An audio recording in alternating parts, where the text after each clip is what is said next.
We got on the downhill side now, second half coming up. We now have from Rio Americano High the band. You can ask them where they came up with that name. But their director is Josh Murray and Max Kiesner again. And sit back, relax, and enjoy.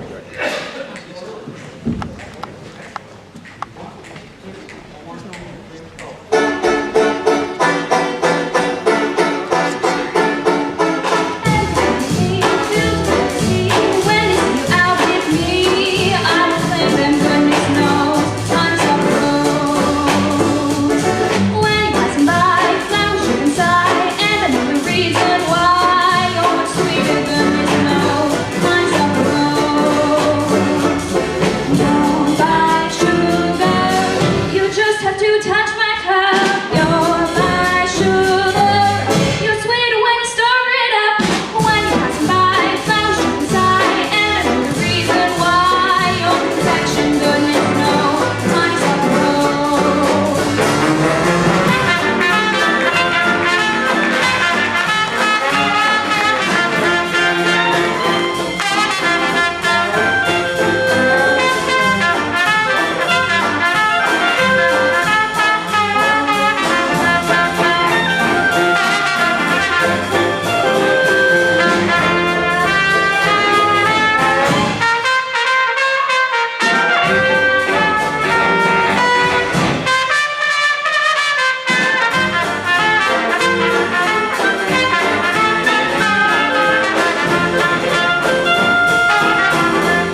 Americano High School, and you just heard Honeysuckle Rose.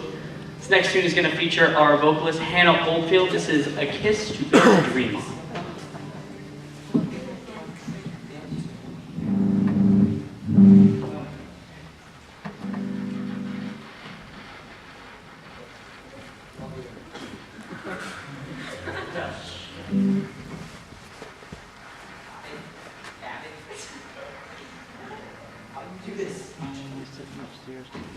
Try a different channel, Brady.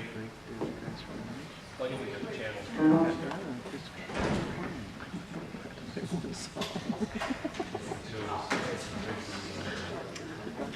Flip one of the ground switches on the direct box. Flip one of them? Whatever is down, turn it up. Yeah, you got it. What do you call Charles Mingus, which makes a really, really stupid mistake? Charles Dingus.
Making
band here. We'll start with the rhythm section. We got Jackson Stafford on the piano. Grady Hegland on the banjo and guitar. Valentino McCovey on the bass. Timmy Vogt on the drums. Duncan McElman on the bari saxophone. Sarah Perlman on the trombone. Hunter Middlecoff on the clarinet.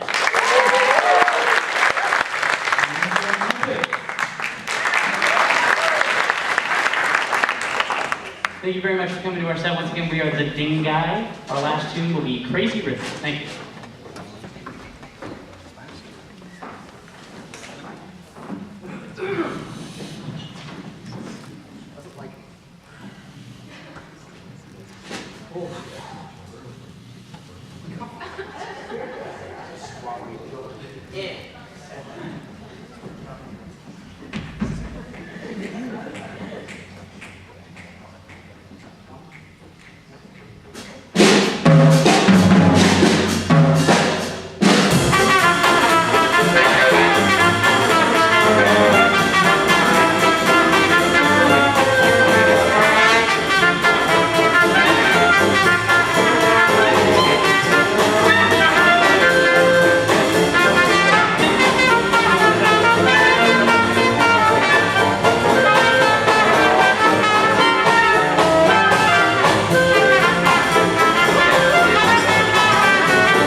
absolutely wonderful. I'm very impressed. And the first thing that stands out to me is every band I saw today was reading from the sheet music.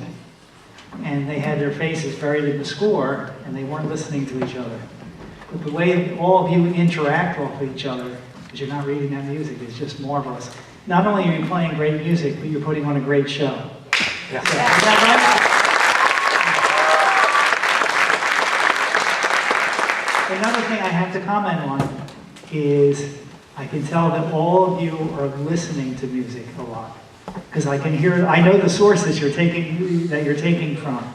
And your quotes, I've heard of, 4 quotes make a dozen or something like that. But your quotes of other tunes, that shows a lot of creativity. That's what jazz musicians do. And I was digging what you're doing, but all of you, I can tell you're listening to. You listen to Wild Bill Davison? Yeah, a little obvious, especially in Honeysuckle Rose. So, but that's wonderful because people come to me and say, "Who influenced you?" And I say, "Do you have a couple hours?" The word. I play clarinet and sax, and if they come to me and say, "Who's your favorite alto player?" or "Who's your favorite clarinet player?" and I just go down a list, and they say, "Well, but who's your favorite?" And I said, "All of them," because they all have something to offer. And but the punching lead, like Wild Bill, as only Wild Bill Davison could. And what I was really impressed is on Honeysuckle Rose, you led like Wild Bill would. But on the last tune, you changed your style. You played a different style. So you weren't playing just one way. You weren't a Wild Bill Davison clone. So that just marvelous. Rhythm section, marvelous. Let me just go through a couple of things. One thing that I am a big believer in, a lot of times when jazz rhythm sections get together, they'll sit around, they'll say, "This is a great substitution for this chord," and this is a great substitution for this chord. Now, could I take Mark Twain's Life on the Mississippi and say, "Well, these paragraphs aren't that good, I'm going to write my own"? The original songwriter wrote the melody and the chords. And sometimes when you hear jazz records, they get too far away from the original tune. And if you're going to use substitutions, you might as well write your own tune. But it's a good thing to research. If you can find original sheet music, or what's even better is a lot of these tunes were written for movies or written for certain performers. So you learn like the history behind the tune. The second tune you play, "Give Me a Kiss to Build a Dream On," do you know where it comes from? It's a movie with Mickey Rooney called, you probably don't know who Mickey Rooney was, right? Oh, well, I'm dating myself. What can I say? Anyway, it was a movie made in the 1950s called The Strip, where Mickey Rooney plays a drummer in Louis Armstrong's band. And they're playing in Las Vegas. And so in the band that is featured in the movie is Louis Armstrong, and Jack Teagarden, Barney the Guard, Earl Hines, and Mickey Rooney was a great drummer. That's him playing drums on the soundtrack. So he did a little on the side, but the tune was written for that movie. And so on YouTube, punch in, you can punch in Louis Armstrong, Jack Teagarden, or whatever, or the movie called The Strip, referring to the gambling street in Vegas. And you can hear how the original chords of the tune. Yeah, crazy rhythm too, that you're playing the progression slightly different than the original progression. I'll get to that in a minute. Let's go in order though. Clarinet, being a clarinet player in a traditional jazz band is kind of a lonely job because you're the only reed player amongst brass. And I'll tell you, when I was starting out and they would play the ensembles, it's like, what am I supposed to be doing? And one of the things that you find that if you're improvising over the ensembles, well, it gets boring because one tune ends up being the same as the next. So what I started to do is inventing harmonies to the melodies, looking for something that would sound good with the melody.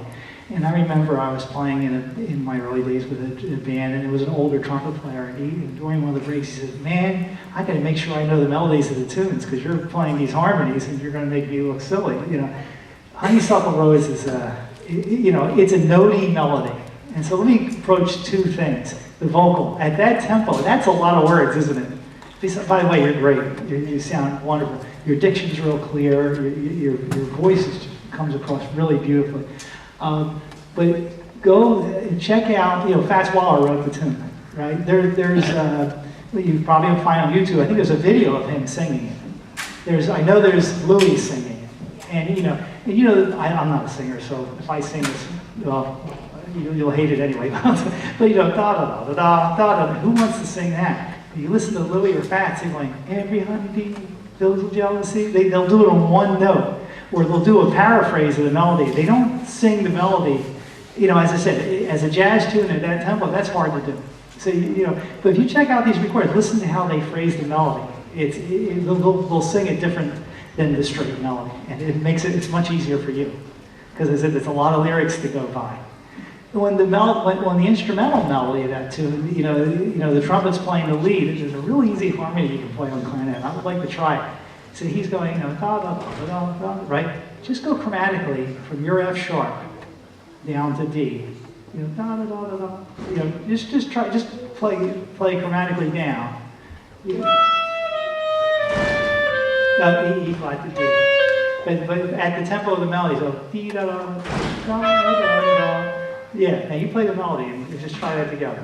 2, 1, 2, 3, 4. You see, they go along with him. So the same rhythm he's at. 2 and just give it a try.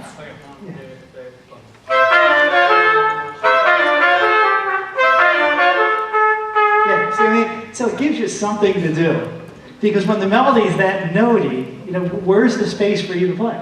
You know what I'm saying? So it just gives, and it's very effective. You find stuff like that, And then when he goes, ba da da da da da da, you can play he's playing G, right? You play your B. See, you play your middle B, with that last note that he plays on the melody. So try the whole 8 bars like that. So you're doing the chromatic on the first part.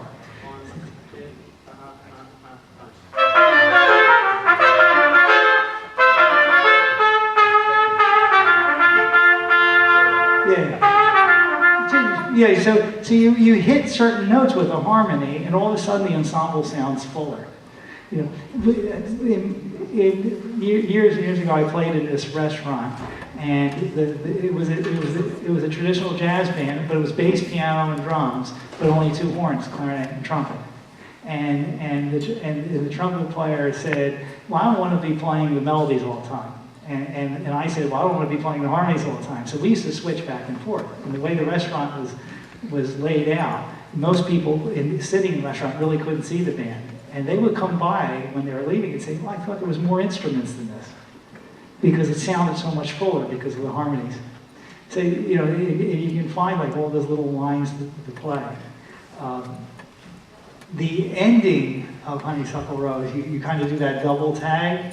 I think it'd be more effective because the song is kind of repetitive, just taking it straight out with just a strong lead to the end. I didn't think the tag added a lot, or you might want to think about returning to the vocal and letting her sing it out. Okay. Just to give her more chance to sing. So you want to try that first, just the first instrumental chorus? Yeah. And a lot of times if he's coming down chromatically, you can go up, like from your A to C sharp. You know what I'm saying? You chromatically, just to give contrary motion. Because you're so far below him, it would just make it interesting, yes. Do you play tenor as well, or do you? No. Oh, okay. Because you have a very Lester Young-like sound. And a lot of clarity, so I figured, I would think tenor. But, okay, you want to try a couple of those things? Yeah. Yes, so you just want us to run down ahead of it? Yeah, like, was the instrumental chorus first or the vocal chorus? It was a vocal and then Yeah, let's try it from the vocal chorus too. There is like a vocal and a modulated. Yeah, let's do the whole thing. I would like to the hear. whole thing? Yeah, the whole thing.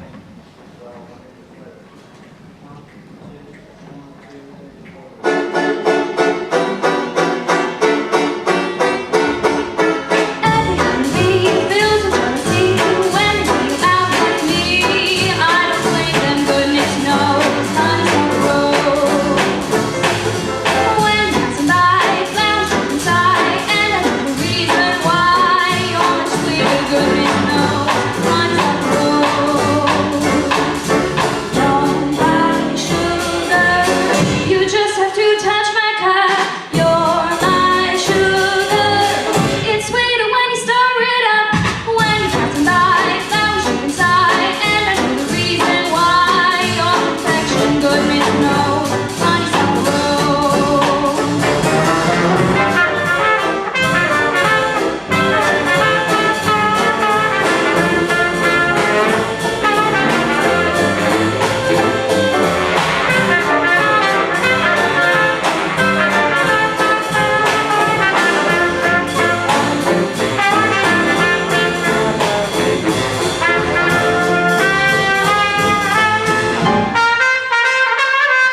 I want to point out a couple of recordings that would, I think you would find inspirational.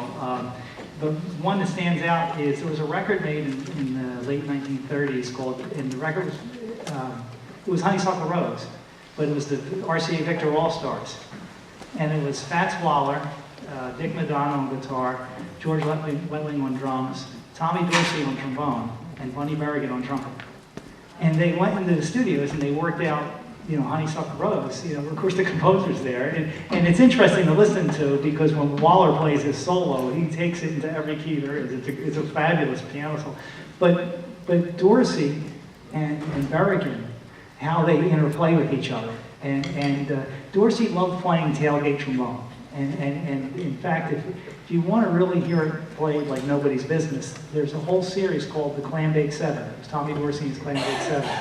And it's hard to believe it's the same guy that played those ballads. The way, because it sounds nothing like you think of the ballads. But that jam session, Victor, because they had this whole cute little arrangement. And in fact, you guys might want to steal parts of it. So it's just, but Victor All-Stars, or if you type in Tommy Dorsey, Bunny Berrigan, Honeysuckle Rose, I think you'll like what you hear. Let's talk about that Kiss to Build a Dream one. The intro. What I like for intros for a tune is the last 8 of the song. In this case, the interesting thing about I don't know how I would describe it, but Kiss to Build a Dream on is a very notey song. The way the melody works and the way the chords move with the melody. Some songs are better left improvising closer to the melody. Even though I loved you know what it means in this New Orleans club. But the melody runs so strong through the tune that sometimes that when you depart too far from it, it just becomes too. I think it becomes too cluttered. And especially with ballads. By the way, rhythm section. When I was just getting into music, and there was a bass player that I was working with. He was in the 70s, I'm like 19, 20 years old. And he looks at me and he says, you play with some rhythm sections, and above a certain tempo, they're going to rush. And below that certain tempo, they're going to drag. You can almost guarantee it. And what I loved on Kiss to Build a Dream one was you held the tempo all the way through. Yeah. I kind of like, on slower tunes, this is my own personal preference, I like bass in 4. And if you listen to a lot of the early, the Benny Goodman sextet stuff, when they were doing the slower tunes, a lot of times the bass played 2 behind the melody and then went to 4. But I like that 4 bass feel, and you got a great sound out of your instrument. And if the bass is done right, if I'm in the audience watching the band, I can't take my eyes off the bass player. And when I'm playing in a band, no offense to the chord players, other chord players, but that's who I listen to, is the bass player. Maybe I shouldn't have played clarinet, but I'm always fascinated with the bass lines. But holding the tempo that night, that well, I think for setting the singer's vocal up, it would be better to do the last 8 bars of the tune, or some quote of the tune so she can get her key. And, to get into the tune a little bit better. And I would check, as I said, go to the YouTube and check the progression, of the original progression of the tune, because it doesn't sound like you're quite on with the original chords of the tune. So that would help her with the vocal. And then, as I said, when you learn to play ballads, or which that is, okay, as a horn player, the first thing you want to do is learn to play the melody and learn it convincingly. If I listen to a Jack Teagarden or a Tommy Dorsey or a Ben Webster or a Johnny Hodges, I hear the lyrics. And in fact, I was telling a group earlier, I worked with a bass player, and he was actually on Clifford Brown's last performance. But he performed extensively with Lester Young. And he said, and so he had a lot of time to hang out with Lester Young. And he said, Lester Young knew the lyrics of every song he played. He knew all the lyrics. And he said, man, if you want to play a tune, you got to know the lyrics. So you got to, somewhere along the line, you got to investigate the chords, the melody, and what the tune's about. And then you feel like you're playing a tune. Other than that, we're just playing notes over a chord progression, which to me gets boring very quickly. One thing I remember, the old Tonight Show, Jay Leno just stepped down. Johnny Carson had the Tonight Show for years. And one night the guest was Benny Goodman. And Benny Goodman came out on stage and he played a cappella, Send in the Clowns. And when the camera went back to Johnny Carson, he was wiping the tears from his eyes. And that's what you want to strive to do, convey emotion like that. So I think it's neat. I love sitting down and practicing the melodies. And I adapt my own style and I add little things to the melody, but I never obscure it. Because whatever the message of the lyrics are, that you're helping to convey that. Artie Shaw called lyrics the necessary evil of tunes, but you know what? There was nobody that played a melody more beautiful than him. So at some point, he must have been listening to the lyrics of the song. Can we go to Crazy Rhythm, and can we play the instrumental portion first? And what I want to do is, once again, with the clarinet. Now he's playing. You're in the key of G. You're key of G, right? You're G, right? So you're going A, G, D, da, da, da, da, right? So you can play a third above him. C, C, B, B, A, B, B. Following his melody, right? So you can play that third, right? And then when it goes to the 5 chord, you change where you're going D, D, C, C, B, B, C. You just change your harmony to fit the 5 chord. But just try the beginning of the melody. So you're just going C, C, C, B, B, A, B, B. Sounds like some kind of code, doesn't it? Just right before that.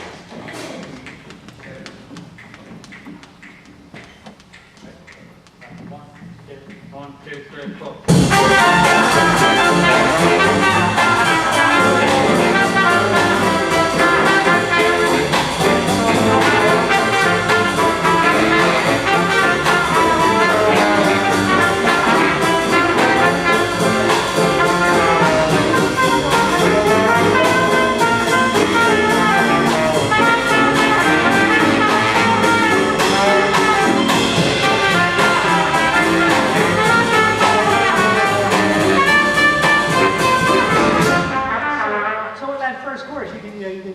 When it goes to the 5 chord, you can just stay on your C. So you're just giving a little harmony. Now the last 8, the harmonies change. So on the second chord, go to your C sharp, and then to your C natural. So it gives you like a harmony. In the bridge, rhythm sections, I'm not sure I'm hearing everybody agree with the chords, but you're in F, correct? So all right. Some people start with C minor 7, which goes to an F7, right? To B flat, correct? B flat minor, right? Then turn around, right? I'm not always sure I'm hearing the B flat minor, so so that's what you want to make sure you go to. It's an unusual bridge because it falls at the beginning of the second half of the bridge. Yeah. So can you board who wants to do that to me? Yeah. Okay. Count your hand. Can I tell you a regular bass? Oh, okay.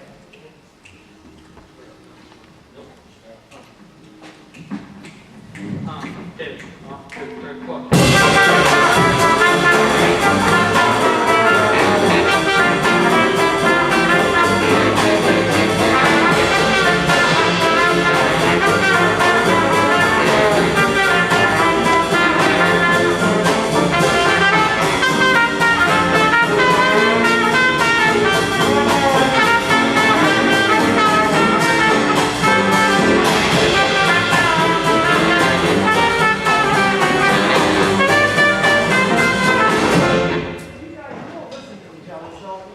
Listening to each other, so you probably don't need me to tell you this, but as I said, some things that are very effective, like you do the first 16, you're in harmony, right? And you can even come up with a trombone harmony, or maybe the trombone and the bari, because you got 2 instruments in the same register, so you're always working to stay out of each other's way. But if you work stuff up, you can work up some real clever stuff, and it actually adds a lot of color to the ensemble. But you know, if you can even do it 4-part harmony if you want to work it out. But like a tight harmony on the melody up to the bridge, and then on the bridge go, you know, straight out Dixieland, you know, free for all, and then on the last 8 you go back to the harmony. You see, so with the 4 horns, and as good as all 4 you are, you have all these possibilities. You know, even like throwing the melody around to a different instrument, playing the lead or whatever. You know, sometimes one of you or the 4 of you get together, and you get together with, you know, a piece of manuscript paper, and you write out the melody. And you experiment with harmonies, and you write down the harmonies that you think work, or, you know, that you like, and then everybody goes and memorizes them. But that's the way to do it. And the band I played with years ago, it was just trumpet and clarinet. That's what we played a steady Sunday evening job. And every Sunday afternoon, the trumpet player and I would get together, and we'd pick a couple of tunes, and we'd work out arrangements, and then go have dinner, go play the job, and try out the arrangements on the job. And if it worked, we'd say, hey, let's stay with that. And it's not, you know, a lot of experimentation. Before you get together as just a horn section and rehearse. Yeah, and so that never gives you time to hear what's going on. You know, because, you know, I always urge bands, any kind of a band, the horn should be able to play without the rhythm section. Otherwise, you're making them work real hard for you. You know, because they end up having to keep the time for you. And true story, when I was in college, you know, and of course everything was bebop, right? And they had jazz ensembles, and they had, you know, they had an A and a B and a C ensemble. And you know, according to your level, and everybody would audition. So I went down with my clarinet, and I play alto too, you know, and I didn't want to play in the lab bands. I never told anybody in college I played alto, and I was out playing gigs on alto, you know. But I wanted to just learn the legit style of clarinet. So I went down and rehearsed, and auditioned. So they put me in the A group, and when I was going to the first rehearsal, the teacher that taught it sees me in the hall. He says, "Oh, I'll walk down with you." And we walk in, and the rest of the group's having a meeting. And they were all friends of mine. I mean, these are people I went to college with. And the teacher says, "What's this meeting about?" And he said, "Well, we don't think Joe should be in this ensemble." And he said, "Well, why not?" And they said, "Because clarinet is not a jazz instrument." Because in modern music, clarinet had dropped out, you know. And so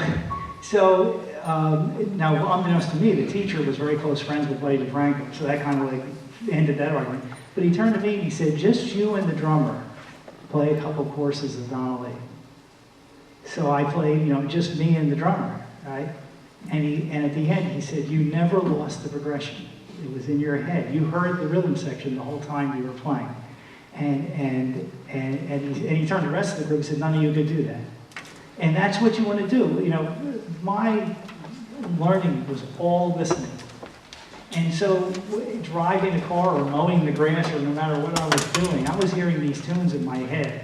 And I was hearing not only the melodies, but the chords and the rhythms and everything behind it.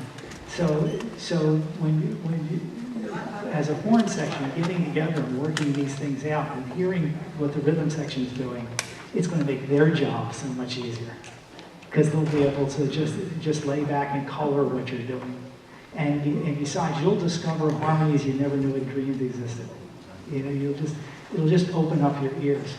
You know, that's the rhythm section, guys. You know, but you know, and you'll find it's fun. You know, harmonies are a way of expressing emotion.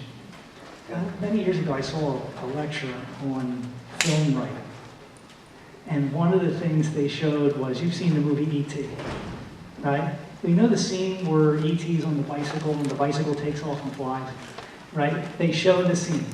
And you think, okay, you know, I've seen this movie, well, big deal, right? They said, we're going to show it to you again, the same scene.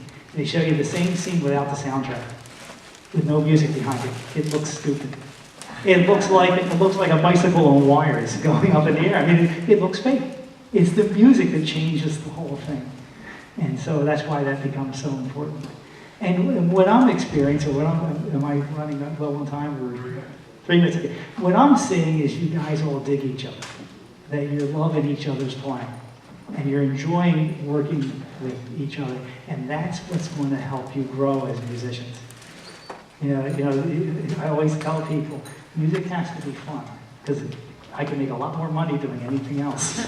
so if it ain't fun, and the thing is though, when you're up here, and we can see it out there, that you're really having a good time, and that makes us have a good time. Joy is contagious. So I really love that when you're playing. So, do you have any questions? Because I feel like I'm talking all the time, and I'm getting tired of the sound of my voice.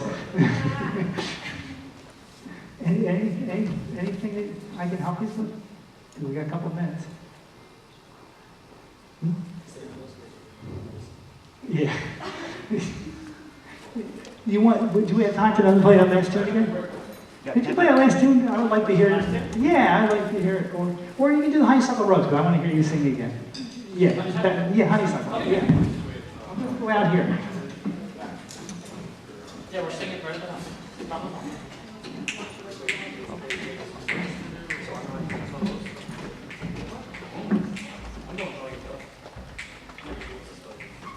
One, two.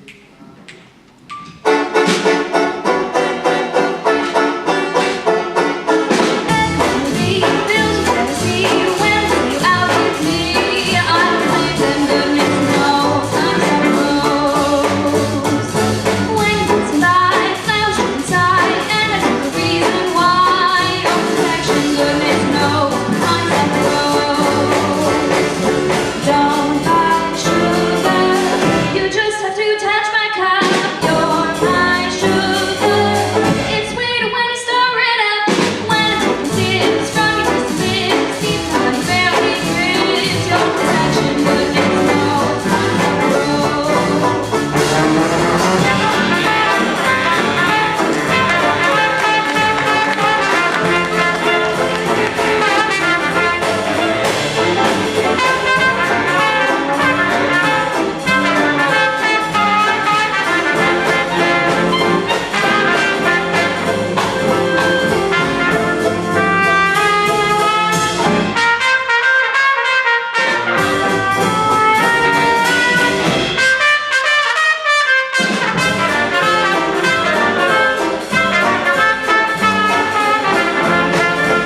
it sounded great. That's from Rio Americano High, the Dinguy group. Thank you guys, appreciate you.